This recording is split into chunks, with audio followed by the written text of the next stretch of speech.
ఇందూరుకి వెళ్ళి డైరెక్ట్ జూబ్లీహిల్స్కి పోయండి ఈయన. ఎందుకంటే మేము గ్రామస్తులము, గ్రామాలంటే ప్రేమ. జూబ్లీహిల్స్ అంటే సంపన్నుల ఏరియా అది. అది అక్కడ నాయకులు ఉన్నారు, మా సీనియర్ నాయకులు ఉన్నారు, ఆడ మా ఎంపీ ఉన్నాడు, మా మంత్రి ఉన్నారు, వాళ్ళు చూస్తున్నారు. గోపీనాథ్ గారు ఎన్నడూ చనిపోయినరు? ఏ నెలలో చనిపోయినరు? దాదాపు 6 నెలలు వస్తున్నాయి, అంతే కదా. సో 6 నెలల ముందు ఎలక్షన్ వస్తుందని తెలుసు, ప్రణాళిక చేసుకున్నారు వాళ్ళు, క్యాండిడేట్ ఎన్నుకున్నారు, అయిపోయాయి. రేపా లాస్ట్ ఎల్లుండే అయిపోయింది ఎలక్షన్లు. 14th రిజల్ట్ వాళ్ళు చూస్తున్నారు అక్కడ. ఇందూరులో ఉండి జూబ్లీహిల్స్ మీద ఫోకస్ మీద ఒకటేసారి. ఫోకస్ అగ్రికల్చర్ మీద లేదు, ఎడ్యుకేషన్ మీద లేదు, హెల్త్ మీద లేదు, బేసిక్ ఇన్ఫ్రాస్ట్రక్చర్ మీద లేదు, ఉద్దేశం లేదు,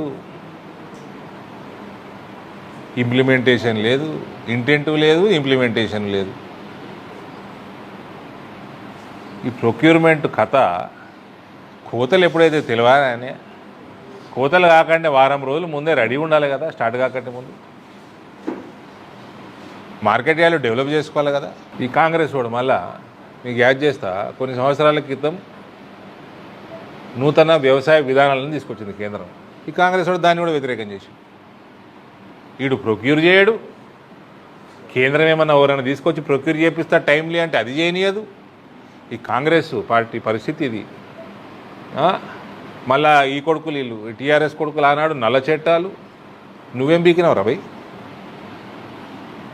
నల్ల ముఖం వేసుకొని తిరుగుతారు. ఇప్పుడు ఏ ముఖం పెట్టుకొని ఎలక్షన్లలో వీళ్ళు ఓటాడుతారో వీళ్ళకి సిగ్గు శరం అని ఉన్నదా? ఈ కలవకుంటు వాళ్ళకి తెలియదురా. జూబ్లీహిల్స్లో డ్రగ్స్ తప్ప ఏం పెంచలే వీళ్ళు. ముస్లింల ఓటు కోసం ఒక టోపీ పెడతాడు, వాడు అదేంది బొందలు కట్టిస్తాడు. అరే బతుకున్న ముస్లింకి ఏం చేస్తారో పోయి చెప్పంటే చచ్చిపోయినాక బొందలు కట్టిస్తాడు. నువ్వు 10 ఏళ్ళు గవర్నమెంట్లో ఉన్నావు కదా, ఎందుకు ఇవ్వలేదు రా పోయి? మరి ఇప్పుడు దాన్ని ఇష్యూ చేసుడు, ఫీ రీఎంబర్స్మెంట్లు ఇవ్వకపోతే ప్రైవేట్ కాలేజీలన్నీ బంద్ చేస్తాయట. ఆల్రెడీ బంద్ ఉన్నాయి. నర్సింగ్ కాలేజ్ వాళ్ళు ఏదో ఆ కాలేజీలు కూడా ఈ మధ్య తెరటం చేస్తుర్రు. అన్ని కాలేజీలు ఇక బంద్. ఇక విద్యా వ్యవస్థ కూడా బందే. వ్యవసాయం విద్య అని బంద్ చేసుకొని ఏం చేద్దాం? సోమాలియా చేస్తారు ఏంది తెలంగాణని? 20 లక్షల మంది విద్యార్థుల భవిష్యత్తు క్వశ్చన్ మార్కు.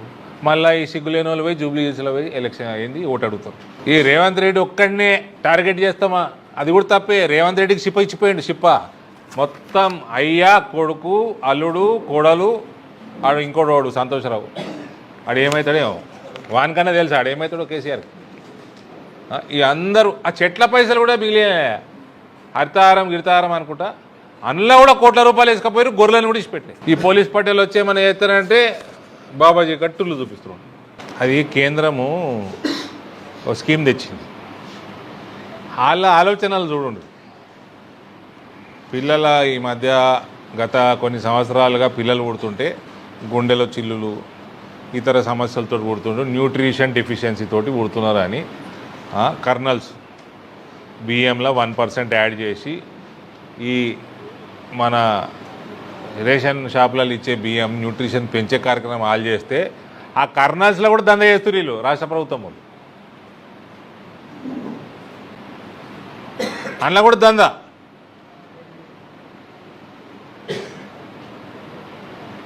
ఈ రకంగా కరప్షన్ ఉంటే ఏది కూడా బాగుపడదు. ఏడికింది వెనకకే పోతాం. ఆయననేమో పెద్ద మనిషి మోడీ చిన్నపిల్లలు పుడితే గుండెలో చిల్లులతో పుడుతున్నారు అని ఆ రకంగా ఆలోచన చేసి ఆయన ప్రణాళిక చేసుకొని ఓ పాలసీ తీసుకొచ్చి ఆయన తెచ్చి 4 ఏళ్ళు అయిపోయింది. దాంట్లో కూడా బిజినెస్లే చేస్తారు వీళ్ళు.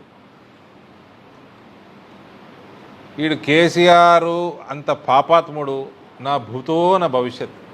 ఆ కుటుంబాన్ని చేసిన పాపానికి రేవంత్ ఎటువంటి చర్యలు తీసుకోకపోవడం రేవంత్ చేస్తున్న అతిపెద్ద పాపం చుట్టుకుంటుంది వీళ్ళకి. అని నేను ఏదో మాట్లాడుతున్నాడు, Congress is Muslim, Muslim is Congress అట. India is Indira, Indira is India అన్నట్టు అది వీకింది. Congress is Muslim, Muslim is Congress. ఆ రాహుల్ గాంధీ ఇవన్నీ చూస్తాడా? ఆయననే చెప్తాడా? పట్టించుకుంటాడా? అంటే అసలు ప్రాబ్లం ఆడుంది. అంగేసుకున్నావు కదా బ్రదర్, నువ్వు అంగేసుకున్నావు కదా, మీద గుండి ఉల్టా పెట్టినావు అనుకో, తప్పు పెట్టినావు అనుకో, ఏమైతే గుండెలన్నీ ఇలా మీద గుండి రాహుల్ గాంధీ చక్కగా లేడు.